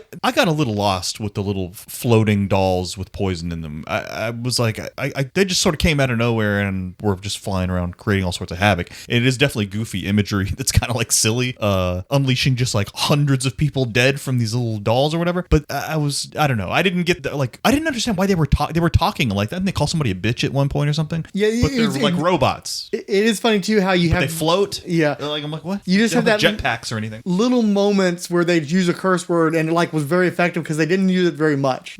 know, they definitely like use it sparingly, but it had punch when they did use it. And also because they specifically reference Harlan Ellison in story as one of the media commentators, and Harlan Ellison managed to talk Frank Miller out of the original of the shot where the naked Bruce Wayne is hugging Carrie Kelly after he goes off into the cave and like renews his bat power and shit. And then I think it was Harlan Ellison who wrote that Daredevil story about the little girls that are robots running around, blowing up all over town and shit. So I think that was kind of a nod to him. But getting back to the time period too, I love that we've got Dr. Ruth Westheimer in this. Yeah. I love that we've got David Letterman at his peak in this time period. I love how many references there are to the period because they still work as stand-ins for media figures. I think that the journalists in the book were probably ridiculously vacuous for their times. They're very much of our time though, so he definitely was seeing the future there. But I dig how it's grounded with these archetypical figures of the 80s, and they still translate. I think. I don't think you have to know that those were real people that he's referencing. I think they work within the story context. Yeah.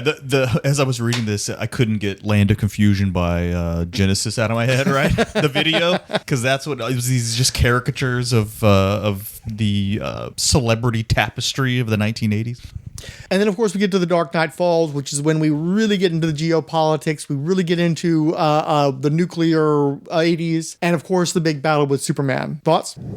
What did you think about the fight with Superman? Oh, I think I said it earlier. I mean, it's an iconic fight. And I think... I love the armor. The like half... Well, you barely even see the armor. I mean, to be honest with you, there's no like... Anyway, the fight was shorter than I remembered in my brain. And, you know, the iconic, like you were saying, not even the splash, but like even the half page splash or the third page splash, like of him stepping on Clark's face with the big jagged boot or whatever. That's not even like a whole page, right? It's like part of a page. Just some iconic scenes from that fight, but there's not really like much to it. It's over way faster than I thought it was going to be. And again, it kind of jumps around a little bit, but it's awesome. It's great. I just like the fact that at this point, Superman's kind of like the American lapdog, and Batman is trying to show that he's dominating him. Yeah, there's definitely man is dominating the American lapdog. There's a sadistic part of it, but you know, and this is where I don't know. I guess I got to think about it more. It's still like he's supposed to die during the fight, right? Mm. He's supposed to kind of humiliate Superman and humble him, but he's not actually trying to kill Superman. No, right? Well, he's just trying to break him. He's trying to break his spirit. I think a big part of it is just distracting him from all the machinations that are going to lead to his faking his death too. Like Superman has so many enhanced abilities that he's got to hide what he's done to trick him out, so that he literally thinks that he's dead, and so that he can like stop being such a visible figure. Like he has to make sure that Superman doesn't detect Oliver Queen running around with the kryptonite, the artificial kryptonite that's that's fucking with his senses. So yeah, there's definitely a gamesmanship to all that. It's not just about breaking Superman because he can. Speaking of Oliver Queen, how do we feel about his presence in the book? Like, do we wish that DC had stuck with what they were seemingly set up in the 90s, where they were actually going to have Oliver Queen be this guy? Do you think that he's a stronger character as this like big liberal icon, or this I'm big? I'm not really familiar with Green Arrow, even outside of this context. Yeah, I mean, no. How did he lose his arm? Did Superman cut his arm off? Well, that's what. Is that why he wants a piece of him? That's what they're implying, right? Yeah, that's what they're implying. That he had to. Ollie wouldn't shut up and do what everybody else did and fuck off into the shadows, so he had to take care of him. Right? Yeah, that's why he wanted to take a piece of him, and then they zoom in on his arm, right? And then later on, when they introduced the Connor Hawke character, they made him appear to die, but he was related to a Superman event, and you got the impression that he was going to end up coming back at some point with a missing arm. But anyway, so as I read it this time, that was one thing that I thought about the fight, was that I think a lot of people think that it was a fight where Batman was trying to kill Superman, and I'm not. No. That's not the case, I think. But I think that's how it's like remembered, right? Well, I mean, because it's very clear in the reading that Superman's treating him with kid gloves, and he's not wanting to take it that far, and it's Batman that pushes him enough to where it becomes slightly a real fight, slightly. And then everybody gets off Batman's case and remembers him as like a legend. From that point, like the newscasts afterwards are like the legendary Batman and da-da-da-da-da. So he's somehow redeemed his reputation through this fight, and then now gets to go in the down low and live in the caves with the rest of the Sons of the Bat and teach them how to become vigilantes. And now that everybody thinks he's dead, they're not going to come after him anymore, right? And Superman knows he's alive, but he knew he'd figure that out anyway. But you know what I mean? Like, whereas it feels like the Snyder interpretation is that Batman is better than everybody, and he's going to plan to kill any superhero. He's going to kill Superman. And I'm like, that's not. We're reading this. I'm like, that's fucking missed the point big time. Like, that's not But that's why from the Garth Ennis run, ain't it? No, I mean Grant Morrison. the Grant where Morrison Batman- scheming and schemes everybody's downfall. I know, but the Batman v Superman movie, that's what it was. It was, I'm gonna take Superman down. That's not what they were trying. That's not what they're doing here. And I feel like even like the Wizard era, that's how they were interpreting it. And I don't think that's right. I think you didn't read into it well enough. But maybe I'm reading into too much of it. But I don't think so. And I do think that when you read the story, you can sympathize with Superman's position in it. He talks about how John Byrne, when he was working on Man of Steel, he brings Batman into one of the issues, and it made him wish he were writing Batman some more because he really liked what he brought to the story and wanted to explore the Batman character more. And with Frank Miller is the opposite, where he'd been doing this Batman story, he brings Superman in, he really wants to spend more time with Superman and gets really enthralled in him and what his perspective would be. But I think it's also really clear that he's more sympathetic to Batman. And I think that's, even though he's pretty even-handed in how he writes the characters when he's allowing Superman to have his own voice, but ultimately it's still him criticizing Superman and what Superman represents, and really representing, like, I think what he's really criticizing is how Superman came to embrace the status quo, and how he was like the poster child for the post-Wortham, post-Comics Code Authority superhero comics. And I think he's expressing his contempt toward that. And then later people just express their contempt toward that optimism and that altruism that Superman represents. But I think Miller still kind of has a little bit of contempt for it as well, and that's part of the problem. Man, how iconic are the pages where Superman gets hit by the bomb, and it just reduces him to that wasted zombie skeleton because he's out of the reach of the sun, and the way he's talking to Mother Earth through it is so fucking ethereal and weird. And again, we're barely talking about pages. It's a handful of pages. It's mostly a handful of panels, and you've never seen Superman in that state before in the comic books. Like, even if he died, he was still just a dead version of Superman. Maybe he'd be white, but to see him in that skeletal state and how dependent he was on, which they also did. Snyder did. Yeah, but not nearly as well, unfortunately. Yeah. So the story ends with an open ending. You can still continue to have, vengeance in Gotham and yada yada yada. The question is, should they have? They've done it. Like, Fixit, did you actually read the sequels? No, I think I read there's 3 of them, right? Well, there's I know you read Dark Knight 2, right? Dark Knight Strikes Back or Strikes Again. That's where he found Superman's daughter. I honestly, once I saw what Lex Luthor looked like, I kind of got turned off by that book.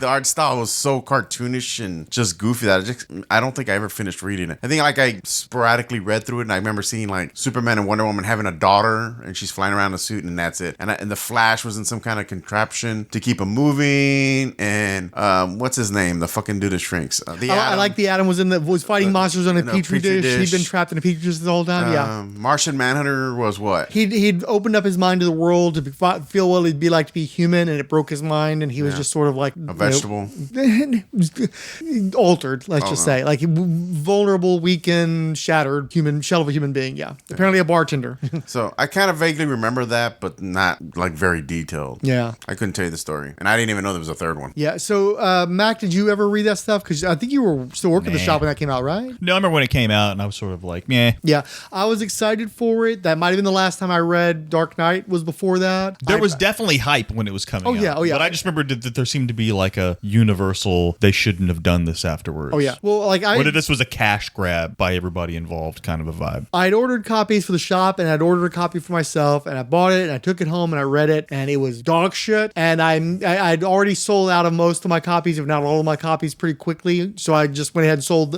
one more, number one. And then thankfully, over the course of the story, the deadline got blown, and the later issues were returnable because the book came out very late by the end, in part because 9/11 happened, which was the unfortunate side of that. And he rewrote the ending of the book and refashioned it, and it was already terrible. And I think that just made it that much worse because it became his really crazy knee-jerk reaction to all that stuff. And then eventually, of course, he does the Holy Terror graphic novel, which started out as a Batman story with Batman versus Jihadism. And then DC was so repulsed by it that he ended up publishing it with, I think, Legendary put it out. And that was like one of the coffin nails in his legacy, because it was so clearly Islamophobic and just so dumb and brutal. And I remember him talking about it like he wanted to do the kind of reaction that America had after World War II, where you see Captain America punching Adolf Hitler and stuff. And no, it was more like the reaction we had after World War II, where you had demonic, serpentine Japanese people being demonized for years and years. And I don't know if he ever appreciated what that did to his legacy, but also the actual story was so terrible. The artwork was really tough for me me to get through. And of course, Lynn Varley's fucking basic computer coloring, which has been pilloried over the years. And then of course they get divorced, so I don't think she's involved with the third one that I mean, Frank Miller was even sidelined. He like co-plotted it, and then Brian Azzarello was the one who actually wrote it. And then they had, I think, one of the Kubert brothers drew it, and I don't remember if they got Janson back to ink it or not. I think they did. But also Miller was doing shit, and they were doing all these spin-offs. They had like the Golden Child one shot, and I think it had already turned Robin into Catgirl and shit. It's just his expanded Dark Knight Returns universe made it so clear that he really just needed to focus on Batman, and the further he got away from Batman, the shittier and stupider his take on the DC universe got. But I did like the Adam Petri dish fight. That was cool. And I really thought you'd have read at least some of that shit. You didn't just fucking, and that goes to show how much the bloom was off the rose by that point. And then didn't he do something with Jim Lee? He did the All-Star Batman and Robin. All-Star Batman. That's what it is. There was never, all sorts of memes that came out of that about how crazy that was. I'm the goddamn Batman. Yeah. And they never finished that shit, by the way. Another one of these things that Jim Lee starts and didn't fucking finish. I'm still waiting on Wildcats #2 with Grant Morrison. Tonight, we are the law. I am the law. You act like a criminal. We are criminals. We always have been. Look, one of these days, someone with authority is going to tell me to come stop you. And when that happens... I hereby issue a warrant for the Batman's arrest. When that happens, may the best man win. He's a murderer now. Jim, if you've talked to him, you have to let me know. He and I don't talk anymore. You have gotten old. I made you lose control.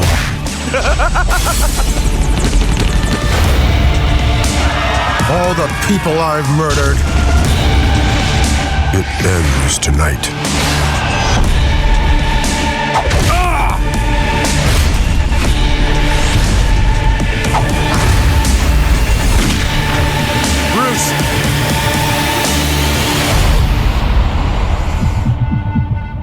Is he dead?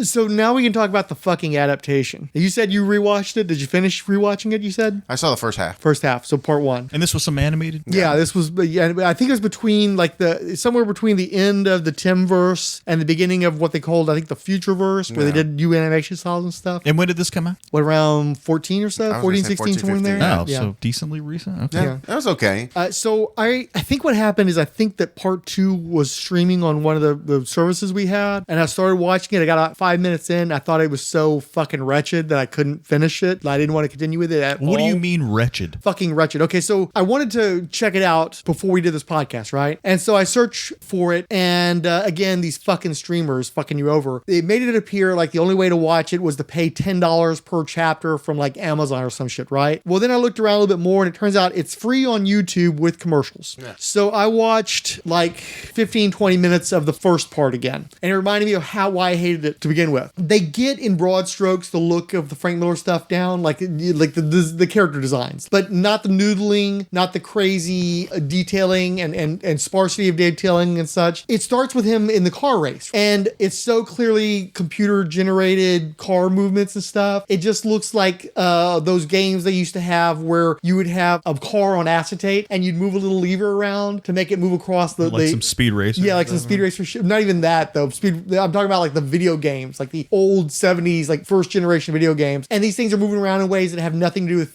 physics. And they're doing that a lot with like backgrounds and stuff where characters are not inhabiting their space because the physics are totally fucked up. And it's telling the story faithfully, but like club-footedly. Peter Weller is the voice of Batman, and it's just, all I'm hearing is RoboCop. Yeah. But I'm hearing sleepy, bored RoboCop. I don't know who the fuck the voice was Commissioner Gordon was, but he was too high. And I think he gave him a slight Irish lilt. It's like, what the fuck is happening here? Delicious. I think they got Ariel Winter from Modern Family to do Carrie Kelly's voice. I think, yeah. And she should have that a bit of an edge like to her. Kid voice, yeah. Yeah. Well, she should have a kid voice, but she should still have an edge to her. She's like a Gen X kid or something. You know, she's growing up in the 80s. She should have that like sarcasm and that kind of edge to her. And instead she just sounds like, She should be Bart Simpson. Yeah, everybody, like, might as well be Nancy Cartwright, right? And, like, all the line readings across the board, they're all, like, I'm not a big animation guy. And one of the reasons why I don't like animation is because, like, I always hear these voice actors from cartoons say, like, I hate these actors, these, like, screen actors coming in and taking our job and acting like they can do what we do. And I realize that they do certain things well for animation. But when you're trying to tell a story like Dark Knight, where it's, like, kind of more of a heavy, mature story, and they're still doing the squeaky,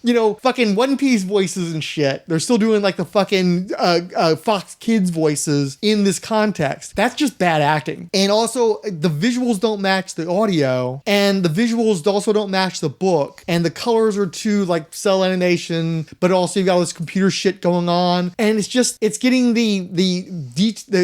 getting the imagery, but it's not getting the soul at all. And I just couldn't fucking stand it. So I got about 15-20 minutes in again, and it just sucked. It was just terrible. And, like, they could have done this at, like, Liquid Television levels. They could have done something much more grainy, and they could have done it with much more limited animation, and, like, do, like, kind of little money shot stuff, and then just, like, some in-between shit. They felt the need to, like, they would show Batman, like, jumping around and then landing on the car hood. Whereas in the comic book, you just see, like, these shapes, where there's a shape that's kind of like a car and a shape that's kind of like the cape, and they're connecting with each other, so you know the car can't see through the cape. And they don't feel the need to spell it all out for you. They don't show you 4 panels of Batman jumping around and then he lands on the car, but they do it in the cartoon. And it's like, you're just missing the fucking point. Like, you're supposed to be more abstract, you're supposed to be more sketchy, more mature, more sophisticated, you're supposed to respect your audience, and instead it's Fox kidification of Dark Knight. And you were pointing out how you went back and watched the old Batman, the animated series take, where it's just a sequence, and they were able to pull off, in just one sequence of a cartoon, a better adaptation than the actual fucking cartoon they put out. It had the same look,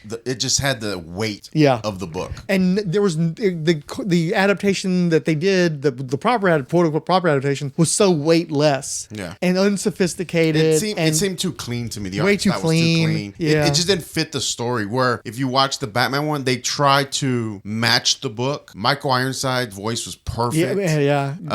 And even the mutants, like the mud fight, was much better. I rewatched the mud fight from the movie, and it didn't have the same weight.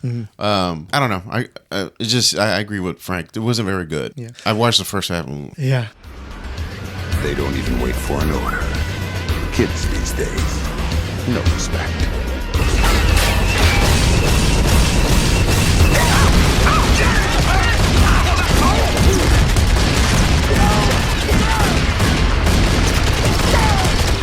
Rubber bullets. Honest. So we're now 40 years removed from this book. And of course, Frank Miller's legacy has been tarnished by his politics and just, frankly, just bad work. Like, what are your take on his variant covers and shit that he's been doing in recent years? Like, his current art style. I know they're going nuts because he did a Teenage Mutant Ninja Turtle cover, and they're like, oh my God, he did a Teenage Mutant Ninja for the first time ever. Or yeah, and I'm just like, his art style's still kind of shitty. Like, I mean, it's art, so it's subjective, but I was just kind of like, Yeah. So, Mac, you actually have a proper art background. Can you defend the way this fucker's drawing these days? Well, I haven't seen him. Well, first, don't tell me I have a proper art background. That's really overstating a few college courses. You have a crayon box. I do. I have an art box at home with all of my art supplies in it. Let me see. Are you talking about like this one? This IDW? This one? Yeah, that's the most recent thing he did. I mean, it looks like Frank Miller. I mean, how old is Frank Miller now? The dude is wasting away. Every time I see him, he looks like he's closer to his death. He's cashing those 300 checks. No, he's not that old. He looks it. He looks it, but he's not. Because every time I see him, he's wearing that damn fedora. And 69. 60. Oh, wow. No, he's almost 7 years old, dude. I mean, he's a fucking rough 69. Yeah, but he's looked like that for about 10 years now. Yeah, dude. He looks really, really rough. Man, look, man, I'm not going to show any, but look, he's drawing. I don't care. Well, dude, is a computer doing it? Is AI? No, I mean, that's whenever I pick up half the books on the newsstand now, it looks like 3/4 of it's CGI. When I see modern art for sale on these auction websites, and it's like there's nothing to it. There's no words on it. There's no you know what? If an old school dude's gonna pick up a pen and pencil and draw something out, I'm not gonna shit on him. Dude, we had those old hanger-ons like Tuska and guys like that. They were churning out garbage in the 90s, bro. Tuska was better. Don Heck was better. Oh, shout out Don Heck, friend of the show. Don Perlin was better. Don Perlin, oh my god, where they were trying to do like Image style and freaking Herb Trimpe. Herb Trimpe is another one, another friend of the show. Okay, I think Frank Miller's probably better than Herb Trimpe, true in the So new look, style. dude, these guys were all churning out some trash. No, but I'm saying Carmine Infantino in his hackiest, I think, was still doing better work than Frank Miller is doing today. Like this shit, I feel like his work is so bad that it feels like he has contempt for the characters in the audience. I feel like he actually actively hates us and what he's drawing, and it's almost like making fun of us that we're continuing to buy this shit. His health looks horrible, dude. Yeah. How, you know what I'm saying, dude? Like that, maybe that's the best he can do at this point. He might be that fucking ravaged. He looks like hell. So every now and then we get, whether love him or hate him, the guy has a legendary imprint on the medium. If he can turn out a Ninja Turtles cover and collect a paycheck, let him turn out a Ninja Turtles cover. But he got that 300 money coming in. Does he still have 300 money coming in? I have no idea. Maybe. For all I know, that was acquired by streaming service 145632, and all of in the process they negotiated a buyout of his 300 money. And who knows, dude? Or he's got a crooked publicist that's taken on. Who knows how these dudes are being treated at this age? He's got no freaking health care. He's a retired artist, writer, semi-retired, I guess. You know what I mean? Like forced retirement. I don't know what dude. I don't know what the guy's monetary situation is. If he wants to, I'm trying to remember what the last time he wrote something was. It might, like I said, they say he co-wrote those sequels, but it might have been like something like Holy Terror or something was the last time he actually properly wrote something. I think maybe he did the Versus, the 300 sequel. I think that was him, right? I have no idea. Okay. So, but what do we think about the legacy of Dark Knight, though? Do you think that the book still holds up? Do you think it deserves the reverence that it used to have? Do you think it deserves the punches and the diminishment that it's received in recent years? It is a product of its time, and it has influenced many a book since then. So you can't ever take that away from it, plain and simple. I think there is a timelessness quality to this book that, because you can't tell when it takes place, I think some of the themes in this book are very relevant to today. Oh, yeah. Very much so. You know what I mean? Where it's like, but maybe 10 years ago, this would seem like it was kind of dated. Yeah. And it's kind of not again. You know what I mean? Kind of came full circle. Yeah, big time. And so I think that, but so if you would have asked me this question 10 years ago, I'd be like, yeah, okay, this grim, dark Batman, we got a black president, and you know what? Things are, right? And now we're you could have plugged the straight to our moves. Rob and Don are out there right now. This could have been Jared Kushner on TV. You know what I'm saying? Like, well, even the media hot takes feels like social media. Yeah, dude, for sure. The man of the street shit. Yeah, it feels relevant again. Yeah, and they're I don't know, man. This could very easily have been written today. Maybe not. But what I'm just saying is that some of these books, I think Watchmen is the kind of same way, where they're kind of called, like, they will go through the ebb and flow of people calling them overrated, but then you kind of come back around to it and you go, oh, you know what? Maybe this isn't overrated. Maybe this is still kind of relevant. Maybe you just needed to read it again. You know what I mean? So look, is this my favorite comic book of all time? Is this the greatest graphic novel? Because that's what, there are all these quotes on it about, this is the greatest piece of graphic fiction of all time, whatever, I don't know about that. This book has a lot of charming flaws, right? And having just reread it again this last week, I still don't know how I really feel about this book, because, like, we talked about Year One and Cult. I really like those books too. Yeah, Am I Cult's gonna really good? Cult freaking rules, dude. But I don't know. All I'm gonna say is I don't know, and the fact that maybe I can't also disqualify it. Yeah. I can definitely see how to the medium. Forget is the book still relevant? Is it a product of its time? I can see how this changed. Okay, I'll give you a sports reference. You guys want to hear sport? You guys are sports fans. People talk about, like, are Larry Bird and Magic Johnson, are they even in the top 10 basketball players of all time anymore?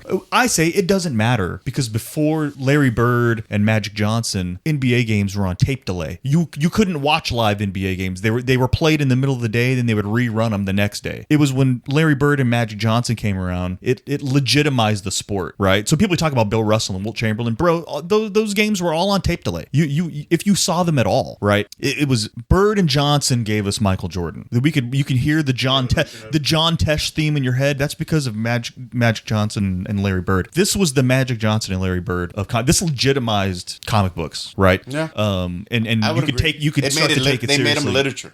Right. They went from you can have a Stephen King quote on the back of a comic book is because of this. No matter how you feel about it, you can. This makes you less embarrassed to say that you read comic books, whether you think the story was good or not. And I think that by itself keeps this as a legendary piece of absolutely relevant. And then beyond that, like I said, I think there's still a lot of themes in this book that are completely relevant today. I think the art, if you had read this in the 90s and you liked looking at your Jim Lee, you could go, ugh, that book, it looks gross. Everything's so ugly. But I think if you've matured as a comic book reader and you can appreciate that different art styles fit different comic books, I'll give you a music reference for this then. You guys like music, right? Like there are singers for bands like your Bob Dylans and stuff like that are objectively terrible singers, but like when somebody else sings it, okay, maybe Bob Dylan's a bad. Everybody covers Bob Dylan, yeah. But and Leonard Cohen too. But like the Beastie Boys, for example, like Sabotage is not a well-sung song. But do you want to hear Mariah Carey sing it? No, because then it changes the whole thing. That whole song is about shouting at the top of your lungs in a panicked fashion. So it would, if you handed, I see these reaction videos of we handled a voice coach. We had them listen to this song and give us their, which I hate and I don't actually watch them. But I'm sure if a voice coach listened to the song Sabotage with a voice, they'd be like, oh, this guy's terrible. Nothing's in key. He's just screaming the whole time. They play one bass note on one string for the entire song. Well, then why is it so good? I don't know. Right? If I showed this to someone, they'd be like, wow, this, and they just flip through it. They'd be like, ooh, this art's freaking gross. I can't even tell what's going on. It's all ugly and disgusting. But if it was done any other way, it wouldn't be what it is. Yeah. I think it's a lot like Nevermind. I think that you can look at Nevermind and say, well, yeah, they're taken from the Pixies, they're taken from the Melvins, they're taken from all these other punk bands and stuff like that. There's nothing new here, but it hit and it hit hard, and that particular mix of influences created something new for the American mainstream, and it reached back and it legitimized guys that weren't really being paid attention to before. Guys like Sonic Youth had a career because Kurt Cobain opened those doors. Right, and nobody would ever say Kurt Cobain was the best guitarist of the grunge era. Right. Nobody would ever say that. Then how come all the damn songs are so catchy and I can't get them? Why are they so good and don't really sound like anything else? It's punk, but it's melodic. Yeah. Right. Why does this sound? But does it sound like Alice in Chains? No. Does it sound like Pearl Jam? Absolutely not. You know what I mean? Like, why is it so good? The dude knows like 3 chords. Well, you know what I mean? It doesn't make sense. It doesn't necessarily make any sense, which is why it's so good and why when you try and replicate it sucks. Because this was just like I'm waving the comic book around for our audio viewers. Nobody can explain why it works, and that's why it's great. Yeah. And you've had this critical reevaluation where, particularly among mainstream fans, it's flipped to where, year one came along later on, but most Batman fans prefer year one and think that that's the greater artistic achievement and the greater work and stuff. But year one doesn't happen without The Dark Knight. I think that David Mazzucchelli's art style going from where he was in Born Again and where he is in year one happens because he's looking at Frank Miller. He's like, oh shit, I'm trying to compete with this. I'm trying to figure out how to make my Batman as distinctive as this Batman was.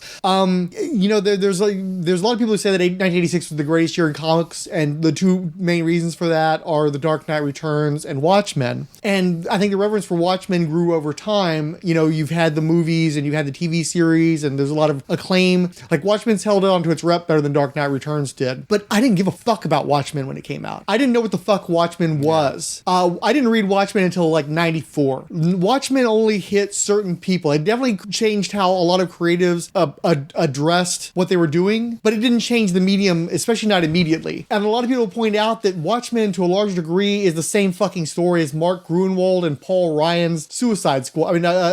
Squadron Supreme. I feel like Watchmen was a story that was going to happen whether or not Alan Moore and Dave Gibbons did it, because it was just a natural progression of what you do with realistic superheroes and realistic circumstances. And again, it had kind of already been done even before they did it at Marvel without even a mature reader's label or anything, right? But Dark Knight Returns doesn't happen without Frank Miller. Nobody was going to make this particular story, and there's definitely influences. You can see the Harry Callahan and the Death Wish and all that kind of shit in there, but his specific mix of influences, nobody else was ever going to do. And he did it in a popular edition, put it in Stephen King's words. There's before Dark Knight Returns, there's after Dark Knight Returns. Dark Knight changed how comics were made, and as I said, they did not have a trade paperback section of the bookstore for the most part until Dark Knight, and then they were figuring out, okay, okay, what do we add to build upon Dark Knight? It created that market. It created the coolness that, a respectable person could have a copy of this on their table, and it was a conversation piece instead of something to mock them over. Like the world changed, our world changed, comic book world changed because of Dark Knight Returns. And I think it's clearly very enjoyable still. There's a lot of artistic merit to be found in this. It still has value. And I wish a lot of the naysayers could set aside the politics and just approach the art as the art. Maybe after Miller kicks, they'll finally start going, okay, well, maybe we were a little harsh. This book still matters, and it definitely mattered in its time. And I think it's definitely worth reading. I'm glad that I went back and give it another reading. Yeah, and looking for as long as and as bad as Frank Miller has been, allegedly. I haven't read anything we're talking about here. But that run he had. Mm-hmm. Yeah, it is wild, dude. That Born Again to Dark Knight to Year One to Sin City is a run, dude. And you gotta put some respect on it for as weird as that stuff got, and it still kept being like fresh and like Sin City. I mean, nobody else did. You know what I mean? It's such a weirdly unique thing. Yeah. Was preceded by another weirdly unique thing, which was preceded by another weirdly unique thing. I mean, you can look, dude. Give the guy you got to give him some props here, dude. A whole bunch of people tried to draw like Frank Miller in Sin City. They didn't produce another Sin City. Try as they might, and a whole bunch of people did try to replicate Dark Knight, and they kind of did, and that's what made what comics were after 1986. Like there's almost no comic book that was produced after 1986 that wasn't in some way touched by the impact of Dark Knight Returns. You kind of wanted, to some degree, it's sort of like a Casablanca, where you want to take it for granted because it changed how movies were made, and it's hard to understand what the world was before that movie existed, before that comic book existed. It's almost impossible to put yourself in that mind space because you don't appreciate how everything that came afterwards was influenced by it, and nothing was ever the same again after that. But it's also a little bit weird and kind of ugly, and that's that. Dun, dun, dun, dun, dun, dun. Oh, wrong podcast. Cause no one wants to know the man who stands for things we outgrow. He's too noble and too blind. We're all older now and we don't need someone to care about the innocence we left behind. We think you're special. Alan Boyce Jr., The Bat Pod, Between the Pages blog, Bill in Colorado, Billy D, Canoes, Captain Entropy, Chris at Bad Books for Beginners, Dave's Comic Heroes blog, Dr. Pop Culture USA, Ed Moore, The Hammer Strikes, Random Geek, E-Stuff, Irredeemable Shag, Justice Trek, Keith G. Baker, King Dinosaur, Long Box of Darkness, Mart Gray, Maxo, Meme Stealing Raccoon, Mr. Perturbed, The Newsprint Commando, Relatively Geeky Podcast Network, Richard Field, Rocket Ships, Ray Guns and Rock and Roll, Ronald Clark, Stop, Let's Team Up, Gallifrey's Most Wanted, Superbound, Thirsty's New and Used, Tim Price, Ola Bekenko, Ward Hill Terry, and Will C. The preceding program is a non-profit fan production. Any copyrighted materials contained therein are believed borrowed under fair use with no copyright infringement intended. Please feel free to leave comments at Rolled Spine's Productions WordPress blog. You can also send us Twitter comments through the Rolled Spine Podcast Twitter. Thank you for listening.